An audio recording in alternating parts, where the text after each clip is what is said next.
Hey everyone, welcome to episode 37, Geelong Draft Chats. So we talk about the Geelong Football Club today, a Victorian side. They finished runners-up in the grand final this year. So what can they add to their already stacked list going into next year? So yeah, unfortunately they lost the grand final to Brisbane.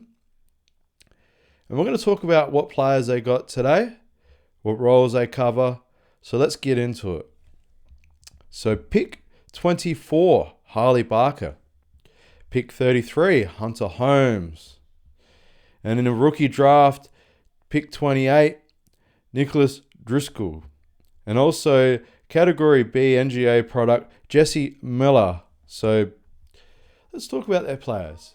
Let's see what role they do. So Harley Barker, ironically from Mount Barker, South Australian wingman in the undefeated side in the state championships. I've said that a lot, and I'll keep talking about it because they were a great team. This guy is a star, genuine star. He is going to be exactly like two similar players that he plays alongside in this team. He's a blend between Oliver Dempsey and Max Holmes. So has a running power, has a bit of everything. So let's talk about what roles he covers. So he's standing at 188 centimetres. He's a hard running wingman who could run both ways, has the speed and also the precise kicking to penetrate through each side's defence and kick the ball forward. With his top age season was cut short by injury, Harley Barker put an array of AFL traits on show throughout a stellar junior career. He was a Sturt prospect, a Sturt product. Well done, Sturt, for making a great player. He was part of the South Australian States under 16 level. He made his under 18 debut as a bottom major last year, playing for the Crow Eaters. He was selected for the under 17 futures game on AFL Grand Final Day, and made the National Academy for 2025. He was named Sturt's captain, so a bit of leadership roles. And I believe they were the premiership winning team. So he was a premiership SANFL under 18s captain. His first block of the season saw him play a handful of club games amid appearances for the AFL Academy against VFL opposition. He then went into what would become an All-Australian wingman spot, pairing alongside Matthew Leray, Central District product. We'll talk about him when we get to Hawthorn coming up. I rate both those guys very highly. It was a very hard midfield to get into, so they played a great position on the wing and were very important to the undefeated South Australian side. So yeah, as I mentioned, he's running out the full carnival before returning to the Double Blues. So he played all the games in the undefeated South Australian side. Unfortunately, he could only add one more game to his SANFL tally as he went down with an ACL injury. No one likes to see that. It's a major knee injury, and we wish all the best to the young lad. So yeah, forced to watch on. So he was not going to be a premiership captain. Unfortunately, he was in the team, but didn't get to play on that final day as he watched Sturt complete its premiership run. It's a hard thing to do that. I do know how he feels personally through my own personal football experiences. So I know how that feels, mate. I'm glad that they've given you a chance. And yeah, he landed in the National Draft Combine with the invite still widely considered to be a top 30 prospect. He is a Port Adelaide supporter. Well, mate, on that side, it is a great team, Port Adelaide. But it doesn't matter where you go. I know you'd be proud being on that team. He draws comparisons to Oliver Dempsey and does plenty of homework into his running patterns of the current star and wingman. So yeah, Oliver Dempsey is taking his game to the next level over the last few years. Has become a really great wingman. He runs quite hard. I think Harley Barker is a mix between him and Max Holmes. So, I mean, he could play off the half back. I reckon this kid could play any position. I know he's a wingman. But yeah, you could have him and Oliver Dempsey running off a wing. And by God, watch out, that's a strong lineup. Strengths are kicking, outside run, overhead marking, speed, versatility, and work rate. Improvements, contested game, and ground balls. Obviously, being a wingman, you're not going to get the contested balls as much. But he probably struggled to get into the midfield with the South Australian lineup. And Bangers, the coach there, Tony Bamford, I know he knew who he wanted on the wing. He wanted two-way runners. They run hard. That's the exact position that he would have wanted. And he's had those two players play there. That's where I feel like that covers that role. So, yeah, his football traits aside, Barker has all the abilities to be a current-day wingman in the athletic abilities. He blends in the speed with strong aerobics, and also able to find space on the outside and immediately takes off into attack. His powerful turn on the foot was shown at the South Australian pre-season testing days, where he notched a 2.8 20-metre second sprint. So yeah, a 2.8 second 20-metre sprint. Sorry, I got that a bit of a tongue twister. Which would have been good enough for second at the National Draft Combine. So absolute speed over 20 metres. Very much like a Max Holmes type speed. That's what we're talking about. This guy's going to have blistering pace. This is why Geelong is a great football club. They know how to recruit players that can't. Like, this guy should have been a bit high. I had him pretty high in my draft. And yeah, he should have been. I don't know how this guy got so late, but this is why Geelong are a good football club. They pick up guys like this late in the draft. They have the ability to do it. They have great selectors. You want to know why they don't miss out on finals? This is it. As a meters gain type player, Barker takes the game on with the opposition, while moving the ball from end to end with his running capacity, allows him to work both ways, supporting the defense and connecting into attack. He seemed to find a happy knack for being in the perfect position to receive the ball all the time and being that clearance type player on the outside for the South Australian side. He cleared the defensive 50 and also in the middle, and also at stoppage situations, looking to stretch the opposition by expanding his awareness on the outside and cutting through their defense and the midfield on top of it. At the end of it, Barker's run and carry is usually sound, and his kicking skills, he can be precise and priding himself on being able to open up the game with his decision making. That's another reason why Bangers had him on the wing. They used him on the outside a lot. Great decision making, just all round great wingman, has the craft. He could play the halfback role pretty easy too, or by going by foot around 60 to 70% per game. So that's his efficiency, absolutely on point, clean as a whistle. Makes him dangerous player in transition, able to breach both 50-metre arcs and break down the defences, and add as bonus to be able to hit the scoreboard quite regularly by running down in the forward line, covering defence and the forward. A strong aspect of Barker's game is his marking ability.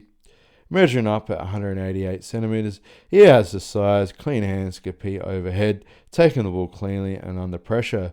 Doing so makes him a reliable option when moving the ball into compromising positions or mostly on giving delivery. Baker's strong vertical leap means he can hold his own against taller opposition, also with a great athletic profile alongside the power as well.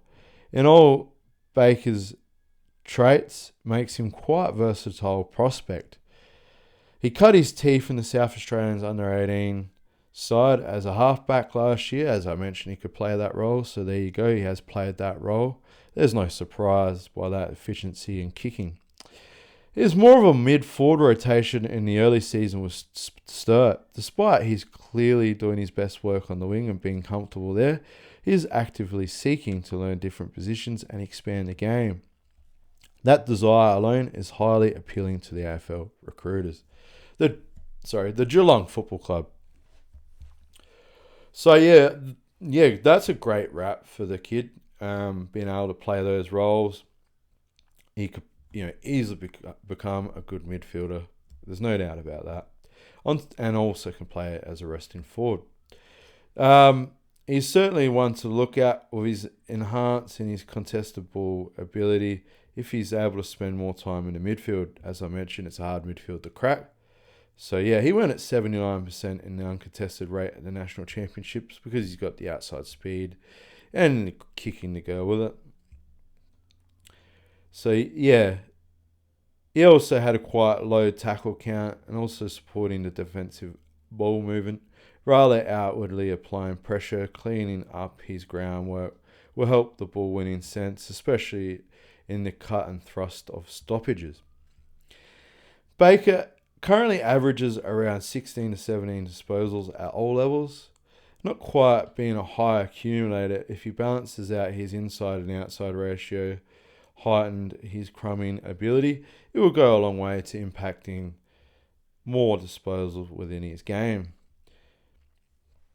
Baker has to demand the ball, and once he's given the ball, he uses it very well. So he's still also working on finding his voice on the field, becoming more of a leader as he moves into the state program over time.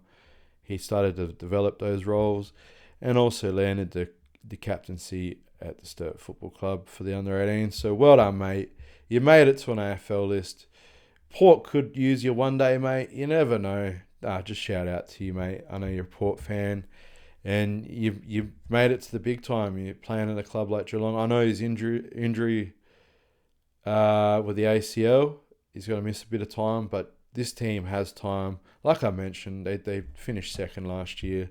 They got developed players that can play on that list right now. They didn't lose too much. They got time. This guy can get his body right, come into next year. Whether he can earn a spot later in the year, it's to be seen. But whether they just nurse him through, get him through this next season, if he plays a few VFL games for Geelong and he earns his spot late, that's how it is. But yeah, they have the time, so there's no stress. I can guarantee this guy, even if he doesn't play a game next year, he is going to be an absolute superstar. I can put my money on it. So that covers him well. Well done, mate. And we're going to talk about Hunter Holmes, the brother of Max. So they're going to have two brothers running around Geelong. So Wingfield midfielder, standing at 186 centimetres. He's an outside runner with terrific speed who defines his light frame with tough contested acts. So yeah, lightly framed, but a great runner. He'll take time to put some weight on. And if he's half the player of his brother, he's going to be an absolute gun. I can guarantee that. Running is in the Hunter Holmes blood. His mother, Lee Nylor, won gold in the 4x4 400-metre relay at the 1998 Commonwealth Games. So there you go. A bit of Olympic-type stuff there, obviously in the Commonwealth Games, but still a very high level to compete in. And the ability to win a gold at that is quite a good thing.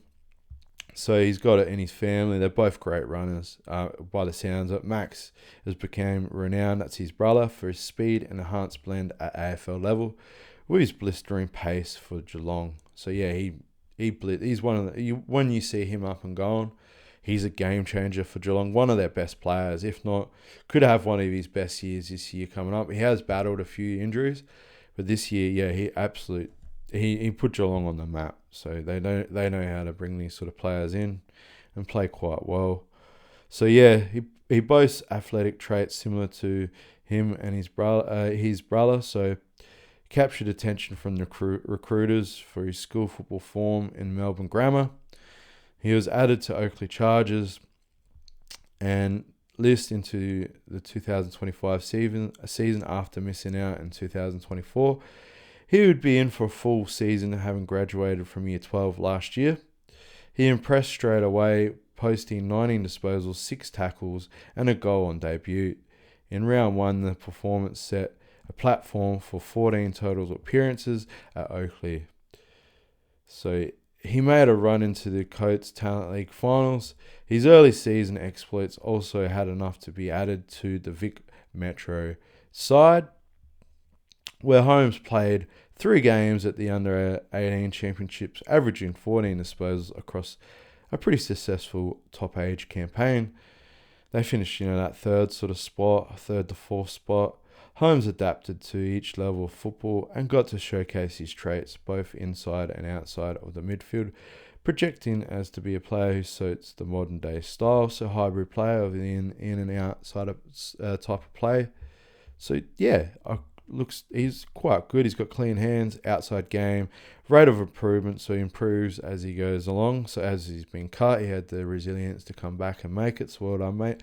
Running capacity, speed, and toughness. Improvements, composure, kicking, and strength. So yeah, he'll put more strength over time. Like I said, this team doesn't need to rush players. They've got developed players. They're in that window, and they're pretty good. So yeah, Holmes' games resides in his running power. He arguably possesses the more speed than endurance, but blends of both the traits. Also, the impact on the inside and the outside of the midfield. The wing is where Holmes is likely to slot in at AFL level. It's going to be hard with a Harley and Oliver, whether Oliver goes in the midfield first. That's mostly where he's comfortable and is able to track up and down the ground, and also linking the line with the transitional chain and play. His ability to peel off and find space saw him take meters with frequency. As part of Holmes' season, he was held his own as an on-baller, and he showcased a clean set of hands to swoop in on loose balls and become a capable clearance winner, even when competing against the bigger bodies. He has proved willing to put his body on the line and rode the bumps as well as he can with his lighter frame and body at the contest. There's no doubting about his competitive nature, and he's made to be able to also absorb the contact. Although Holmes' time in the midfield also uncovered his areas of improvement, he utilised his speed, running the third at the draft combine with a 20-metre sprint of 2.895 seconds, but was tackleable with his light frame and struggled to always be effective on the burst.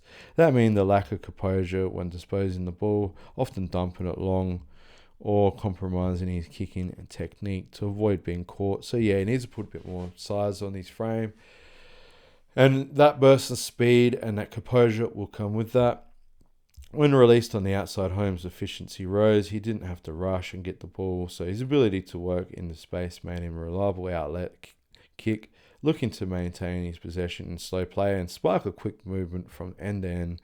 Still, there's a bit to work on with Holmes. He can cut through traffic with his raw pace, and he can easily add size as required. Better to be exploited into the midfield as he puts on more size and frame. The final thing about Holmes is the rate of improvement, having not been in the locally Chargers program last year. He completed a full Coates Talent League season, so he had the ability to come back into the side. After not making it, shows a bit of resilience and toughness. I like that trait. Not only competed, but thrived and stepped up in the competition. So yeah, that's a great thing. And I think that covers him quite well. So we'll move on to Nicholas Driscoll. So midfielder forward, 182 centimetres, clean hands, run and carry, speed, and also stoppage craft. Improvements need to get more of the ball with the accumulation and consistency. He threw his name in a draft conversation during a scintillating mid-season patch of form. The speedy midfielder / forward earned a state draft combine invite, ended up making his VFL debut with the Northern Bullets in round 17. No wonder why, given some of his highlight reels and passages of play produced in the Knights' colours. He's capable of kicking and breaking the lines with several bounces. Driscoll has moments has moments where he has moments where he produced in Knights colours and capable of breaking the lines, as I mentioned, having several bounces. Driscoll has his moments of flair. Those explosive bursts are credit to his electric turn of speed, which he can turn on a dime, which helps him take his game forward with few risks to be also thrown in. Driscoll also provides a substance in his stoppage craft, offering high IQ around the contest and clean set of hands to extract the ball out of the pack and into the forward line. On top of the speed, he has decent running tank and also works hard on the spread, but can continue to elevate his ability to accumulate possessions. He has moments at times, also building up consistency and key becoming a reliable asset, although the pressure and scoreboard impact of the game, which allows him to stay involved in the game. So that covers him quite well. Just Geelong always pick up these players. Jesse Miller, he's another one. I don't know why. I rate him pretty highly. I don't know how he is a Geelong Falcons product.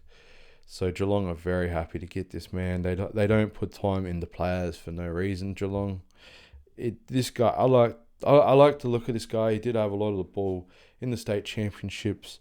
How another team didn't bid on it, I don't know. Unpredictable forward who can also pinch hit in the midfield, boasting vice-like set of hands, a terrific contested craft. I did notice he took a few good grabs for his size, standing at 185 centimetres. Another exciting midfield forward option for the Geelong Falcons Cats Next Generation Academy member. Jesse Miller is a powerful prospect whose strong hands makes him a dangerous option in both the inside and 50 with pinch hitting through the midfield. He is the son of former West Adelaide stalwart and Richmond assistant Greg Miller. Also, Junior was eligible for the Geelong NGA as he was born in Thailand due to his father's occupation.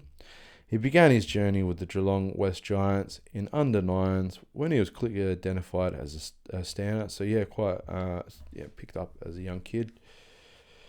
Season, they seen that he could be a pretty good player. Season 2022 saw him start the campaign in the under-18s before running out the year as a bottom major in the under-16s at the season, and he was named in the Warwan Cats under-15 squad at the V-Line Cup, where his exploits included a 3-goal performance in the second game.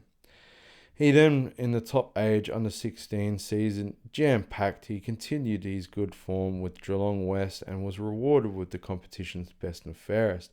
However, fell short of the team's success, playing in a losing grand final. Unfortunately, mate, but still was the best player in that league at the time. Miller was also play for the Geelong under-16. The Geelong Falcons under-16 side, where he managed 4 goals from the 2 games. He would also make an appearance for Vic Country in the Diversity All-Stars game, and also a strong start to the 2024 Geelong West under-18s. He would go on to make his senior debut for the club under the guidance of his father, kicking a goal in the process. He would then make a much-anticipated under-18s debut for the Falcons in May, before representing Vic Country in the Futures side against New South Wales in August. After a steady, rather spectacular start to his top age campaign, in the draft and the calculations, a 6-goal haul, also 4 of them in the last quarter for Vic Country's team against the Young Guns earlier in May. From each game starting onwards, Melo looked like he would hit the scoreboard with his best efforts being a 5-goal haul against Tasmania and a match-winning 4-goal haul against Bendigo Pioneers. So, has great talent. Kicks goals, kicked a few bags. That's not bad. He did so. Miller stepped up and representative stage, booting 8 goals from 4 games, so a couple goals a game on average, for Vic Country at the National Championships, including 3 goals bags, resulting in All-Australian selection. This was followed by making 2 appearances for the Geelong VFL team. So not only that, this kid's good. He's played in the second state team, like kind of runners up. This guy played some VFL for obviously Geelong's VFL team and finished his season with recognition in the Team of the Year for both for the Coates League talent. So this guy has, a fair bit of accolades, and how our team didn't bid on him, whether they just wanted him why do you let him just walk to Geelong, some of your teams? This guy should have never got to that stage in the draft. Whether they got handshake deals with Geelong or not, I have no idea. But you guys have got to start bidding on these players. Geelong obviously don't have the points because why aren't the clubs bidding on this guy higher? I don't know. I don't know. This is why Geelong's so good. Congrats to Geelong. That this is nowhere near a knock on the Geelong Football Club. This guy's good. He's got clean hands, consistency, overhead marking, power, scoreboard impact, strength, improvements, decision making, and speed. You can work on that. He's a consistent goal kicker in a hallmark of his game. In all bar 2 of the 21 games he played for 2025, whether that be for the Falcons or VFL or Vic Country, he hit the scoreboard with at least 1 goal in at least half of those games. He kicked multiple goals. His scoreboard impact duly noted the big-time performances, especially his 6-goal effort for Country against the Young Guns. And also a 4-goal haul in the wildcard round to help snatch the victory from the Bendigo Pioneers. Mellor's hands are also quite strong and capable and marking in the contest overhead. This is shown by the Vic Country game against the Allies, where he took several overhead marks. That's the highlights that I did see. That's what I was quite impressed by, which led to another match-winning 3-goal performances. Throughout the season, he displayed his clean hands and strength and to outbody his opponent, so he reads the ball quite well to put his body where it needs, which led to creating many scoring opportunities for his teammates while also using athleticism. He's a hard matchup, also in the contests, either in the air or on the deck. So, while his game is pretty sound, and also his forward craft, he can easily improve on plenty of areas. His decision-making is one of them, especially when it comes to being sucked into the contest. And also needs to work on some midfield craft. This is seen by many occasions when he played his games at VFL level, which is expected given, he's probably a bit undersized for that level of football, so he's going to play as a half forward or a pocket player. But that's he'll develop. Geelong have time to develop this kid. There's no doubt about that. Once he gains more exposure at the levels, a goal for the Falcons coaching staff throughout the time was improve his transitional play, and also be brought about by moving in the midfield with his development. While he may lack the raw leg speed going into midfield more often, he can be areas for him to work on, while the defensive positioning can be developed, as well as his tackle pressure is improved throughout the season, especially in the quarter-final against Gippsland Power, where he managed 7 tackles, keeping the Falcons in the game all day, nearly getting them over the line. That kind of competitive nature and ability to step up when the game is on the line gives him strong traits. This guy's good. I like the look of him. I think we'll see him in the future. Obviously, they've got a lot of half forwards, Geelong. He's not going to be walking into this lineup. He's going to have to earn it. He's going to have to work on those traits, and he could eventually pinch into that side and be a Geelong footballer. So, once again, the Geelong Falcons, it's a bit of a football factory. They've made another one. They've kept him. Other clubs didn't want him for some unknown reason. They didn't bid on him. What he is doing, he has let a good player slide. Well done to Geelong, though. You know what you're doing. This is why you're a great team. And this is why they always play finals. They haven't missed out on a final for a long time. It's like once in the last decade and a bit. They've been good since '07. This team is just absolute superstars.